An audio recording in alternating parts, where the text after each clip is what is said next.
welcome to Queen Rise Up. Welcome for another wonderful episode of Queen Rise Up, where we empower women to know their worth. Today, on my panel or in the seat gathered here with me today, I have an amazing guest. I am honored to have her sitting beside me today. I'll share to you who she is, but I am very excited about this opportunity to speak with this amazing woman right here. She is a queen all day who have risen up. Let me just introduce you to her if she doesn't mind. Welcome. Thank you Thank you. so much for joining me today. Thank you for having But me. this is Tammi Robinson.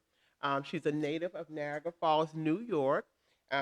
She's a renowned skilled choreography, and she has owned 21 years um, in Dancing. and dancing. Yes. So amazing in dancing. In addition to her artistic talents, she has built a successful career. I'm so proud of you. A successful career in real estate industry, boasting over 13 years of experience. Currently, she serves as a director and operation for a private real estate firm, where she combines her leadership skills and extensive real estate knowledge. I want to say welcome, Tammi Robinson, for Thank you. being on my platform today. It is a privilege and it is an honor to have you here today. I want to share before she's going to share her story and how we actually got here. I was sharing my story of being a first lady, a pastor's wife, and sharing my story where I was struggling spiritually. I was struggling in the church I was in, struggling in my marriage, struggling with abuse, neglect, and so many different things, but I was suffering silently. And she made a comment on my podcast, and she was like, what was the comment? I think along the lines of I said, "Oh wow, I would love to chime in on this." Just responding like I understand, I can identify. She left a comment that she had a story.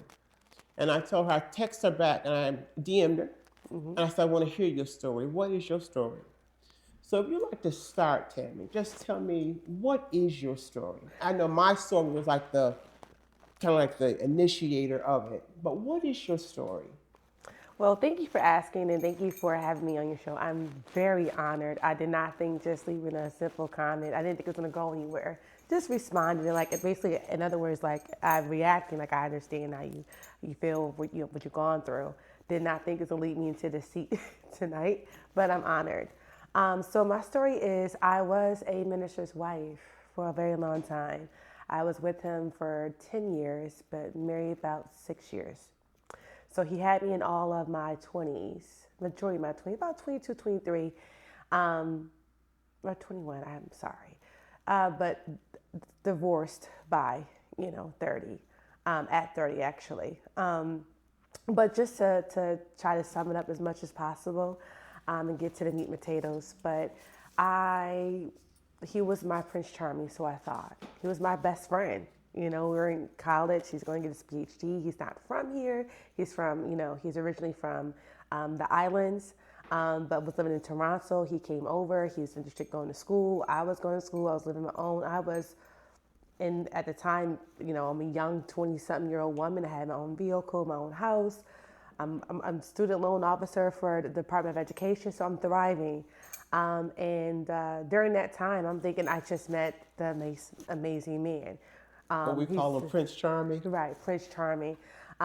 He definitely wooed me. He showed me something different. I'm from the trenches. I'm from the hood all day, um, and that was complete opposite of what I've been exposed to. So this man wore different hats. He could cook. He's a contractor. He could everything that I've never been privileged to see.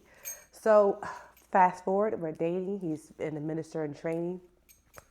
Just for the record, I will definitely leave out names, and I'm definitely leaving out churches because that's not the point of the story. So I'm dating him, we're courting. I'm thinking everything's amazing at the time. Fast forward to us getting married. Um, I made sure he was set up over here. He had to transfer his license. He had to do everything for New York State. I watched him get his citizenship before we got married. So then years go by, we got married. I'm like, oh my goodness, on a honeymoon. It's the moment I said I do, and it might be frank, but that's when all hell broke loose for me. Now this time I'm 25. Prior to the honeymoon, his mother and his three siblings came over from Toronto, just with their clothes in the back and their suitcases. I'm thinking it's a good idea. Move them in with me, with us at the time. He's saving up to get a house, which is, the first home program. And I'm like, well, listen, you focus on saving up the down payment. I'm going to work. I've been taking care of the bills prior to anybody living with me because we wasn't living together prior to us being married. And he originally wanted to get a house for his mom, which I should have indicated it was a red flag. But I just didn't think anything like that. No, we don't need to get a house for your mom. Your mom can get my house and everything in it, which I did. So I gave up the house in it that, like to her and her family, our children, and everything in it. All I took was my clothes and the TV. So we moved to Buffalo. That house was so ran down. I think Harriet Tubman lived there. So we got to start somewhere. Right. So, but and honored. So he, like I say, he's a contractor. I said, listen, we slept on the floor. I said, listen, just work on the bathroom. So he renovated the bathroom. We built the house up, a 6-bedroom multi-family home. Wow. Things are great.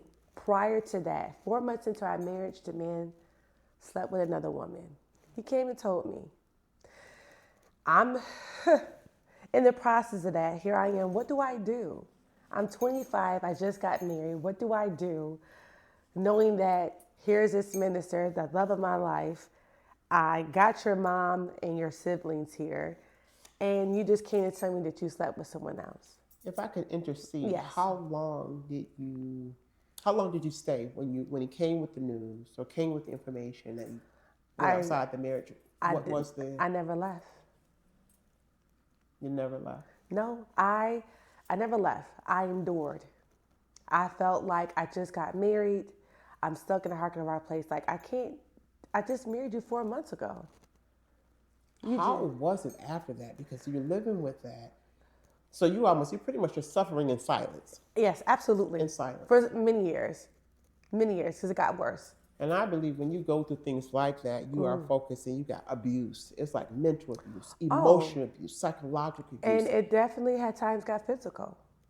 Physical abuse. Yes.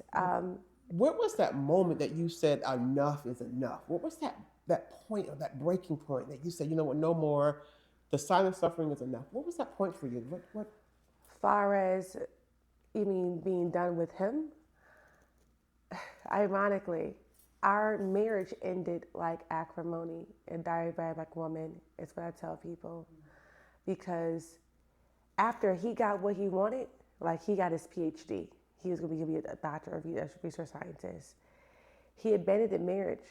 He convinced me that he had a job here in Toronto. I helped supported that. It's only an hour and 15 minutes away. He needed a car, bought the car cash, make sure the apartment he had set up, thinking that we making plans. I'm going to see you on this holiday, that holiday. I stay here. At the time, I just moved into a brand new dance studio.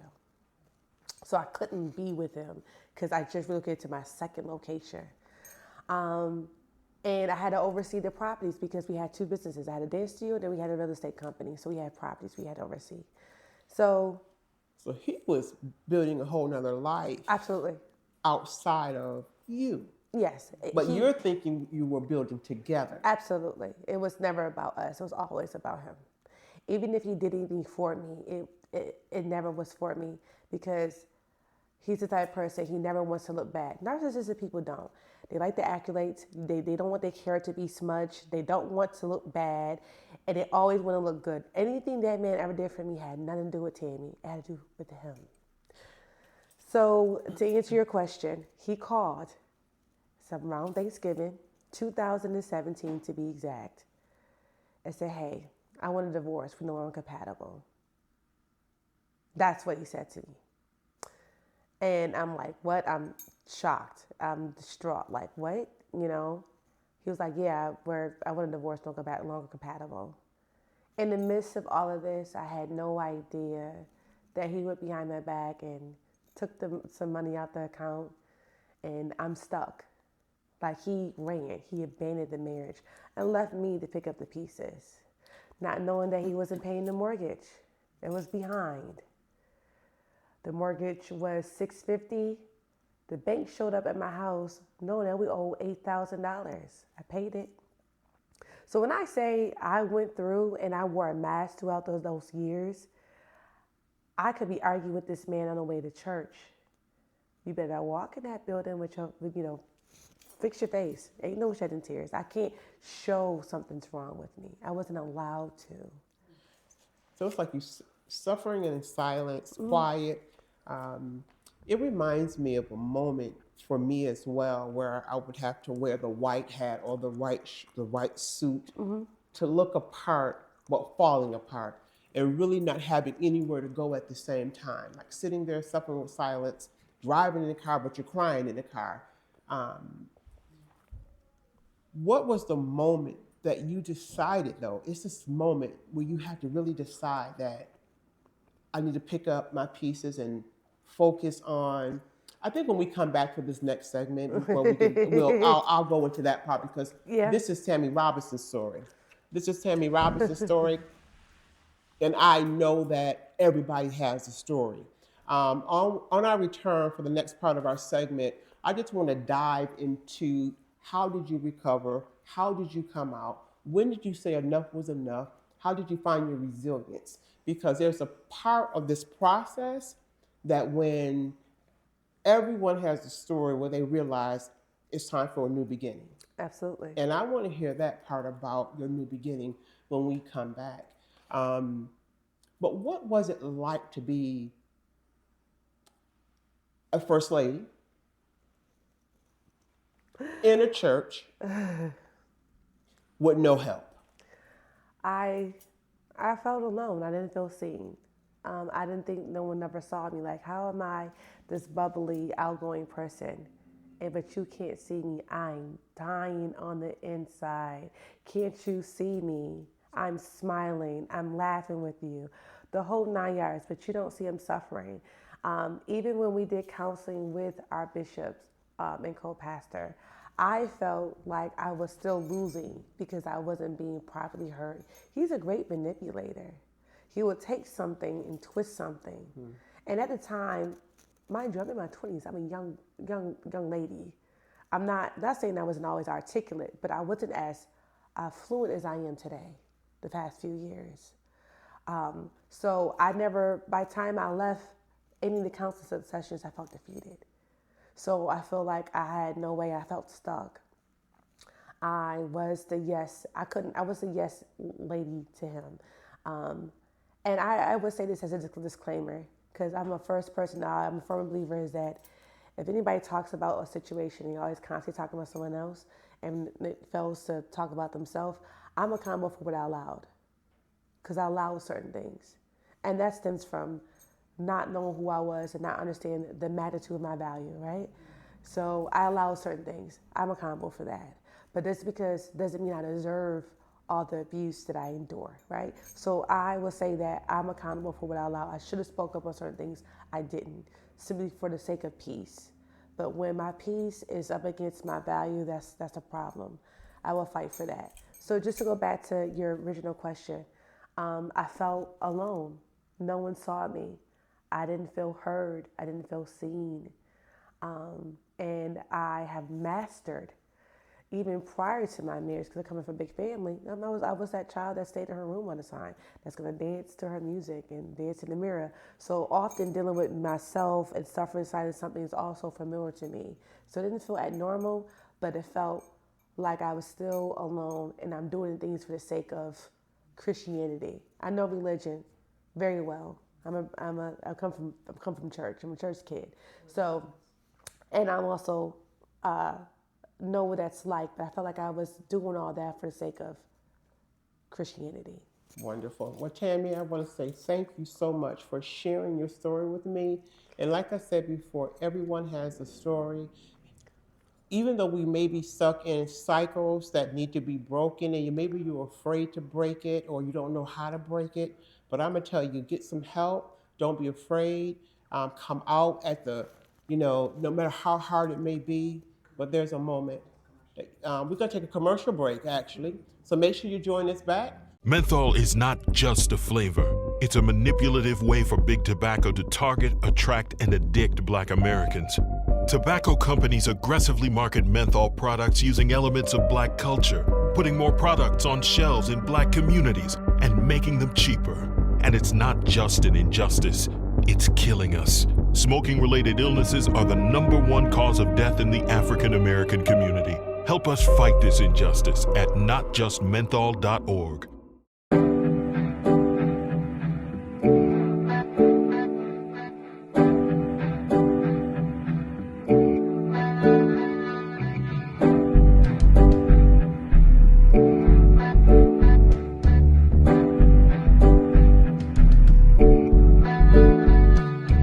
Welcome back to Queen Rise Up, where we have our wonderful guest, Tammi Robinson. And just like you have a story, but we are here today listening to Tammi Robinson's story. Thus far has been absolutely amazing. I know as a woman out there who has a story, maybe you've been through abuse, maybe you've been neglected, maybe you don't know where to run or how to overcome. But or when is that moment that you decide that enough is enough? When do you decide?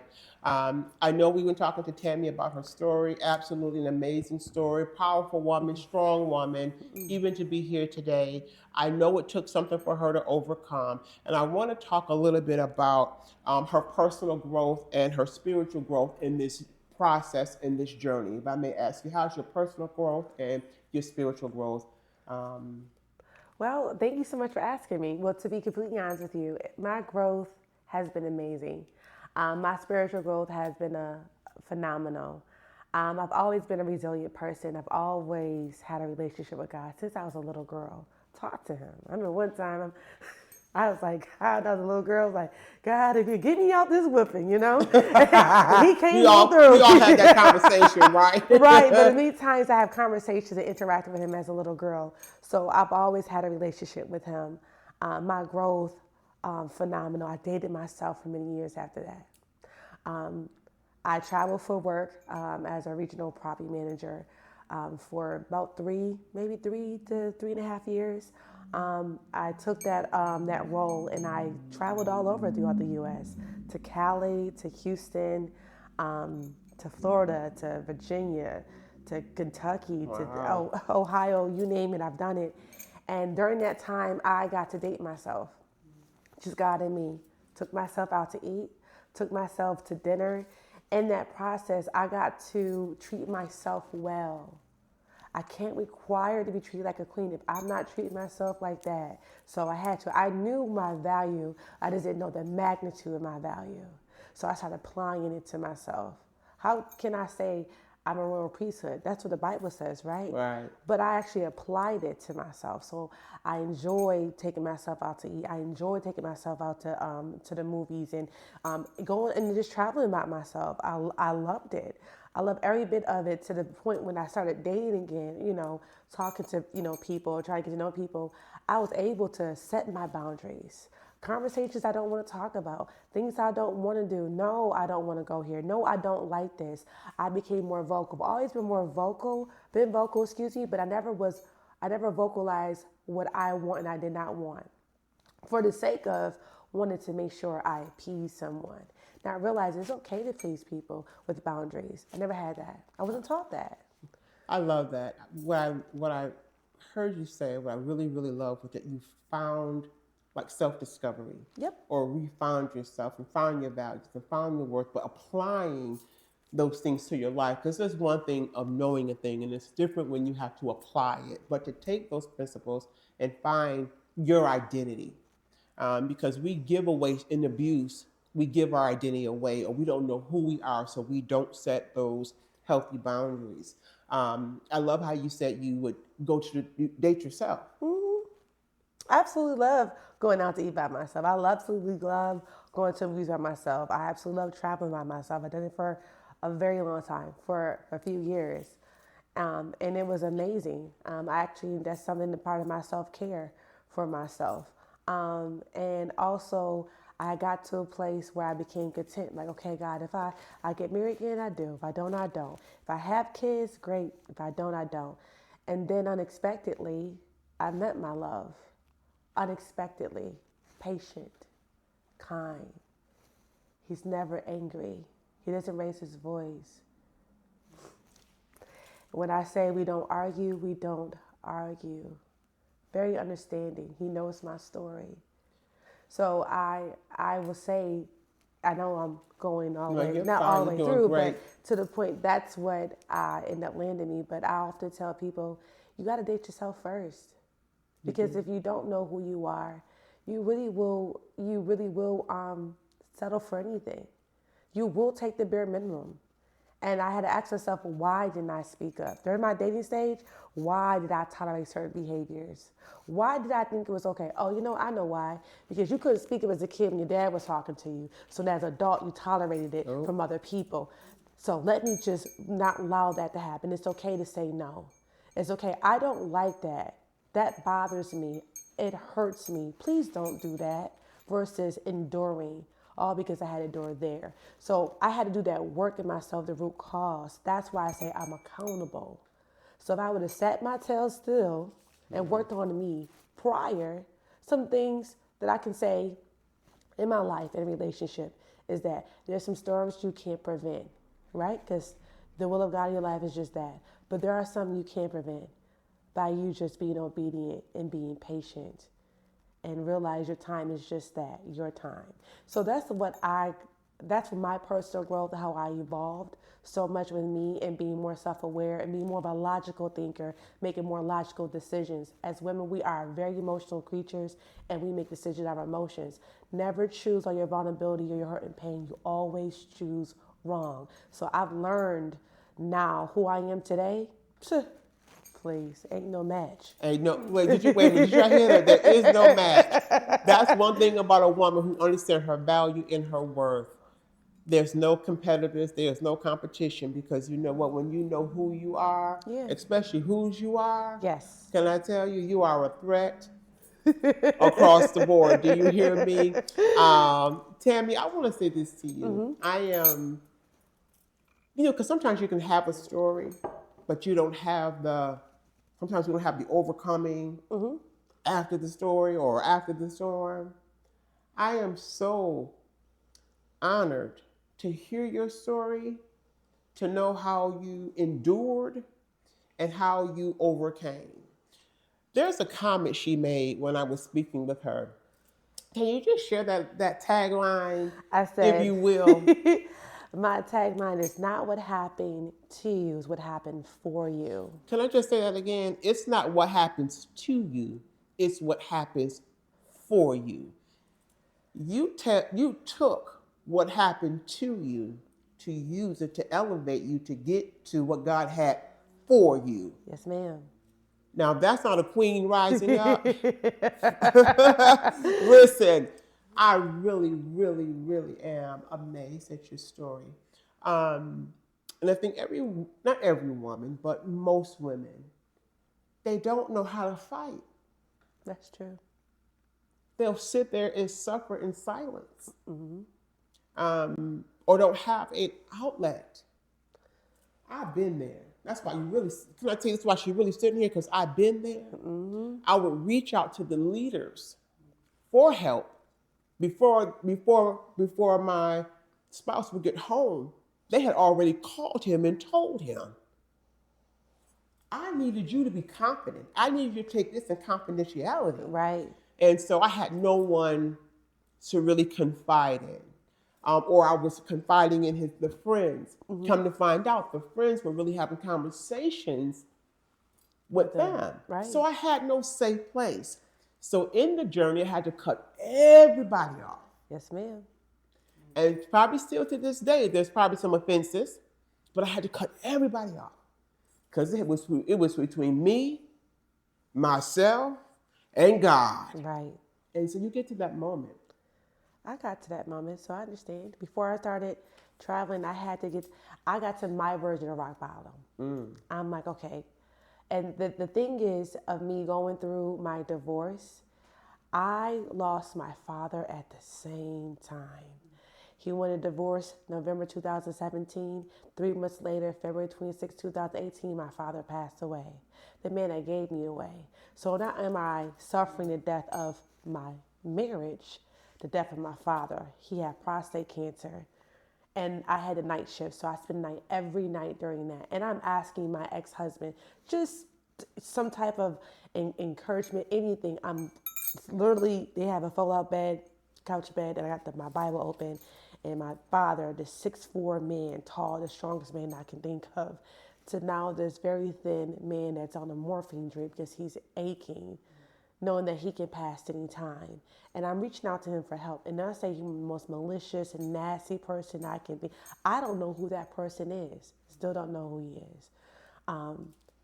And the hardest thing that I had to get over was that, because your justification is, oh, well, if I would have helped you or anyway during that time, that probably been an opportunity to get back together. I need the friend I fell in love with. You can walk away. I don't care about you walking away from me. It's how you go about doing it. So I suffered that. I couldn't go to my mom because I got my mom in the backseat crying, driving to hospice. She losing her husband. She'd been married to for 40 years. So I can't talk to my family about my divorce. I can't go to him, my husband at the time, about my father. So I suffered 2 deaths at one time. And I literally had to get myself in a place like, going out ain't helping me. My friends ain't helping me. Nobody can help me but the Most High. I had to isolate myself so I can be in the right place. And people said, well, you didn't fight. I did. Not the way you wanted me to. He can keep the properties. He can keep the cars, the boats, all of that. I fought for my peace and sanity. I said to him, because if I didn't, you'll be mourning over my death. I said, and why I'm still in my right mind? Because I made a decision to isolate myself. Yes, ma'am. Statistically speaking, I should be on some medication. Statistically speaking, I should not love like I've never been hurt before. God said not so. At all. At all. I should not even. Not so. I should be a statistic. I should be a bitter black woman. I should be angry. I should think men are all the same. But I fought to not be that. You're not going to change the contents of my heart because of your poor behavior. You won't rob me. You robbed me for 10 years. You ain't taking this from me. That's the reason why I stay resilient and grounded. Absolutely. To be who I am today. Absolutely amazing. She said resilient and confident. But there was a part that she said she trusted God for her healing, her process, her deliverance.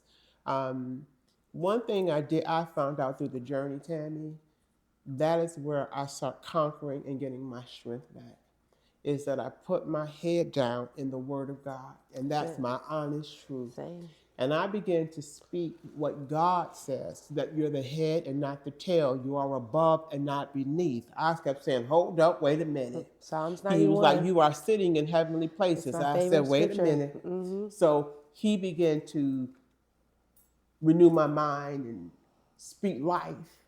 And so I would take Posty stickers and I would post them up on my wall because I was speaking life.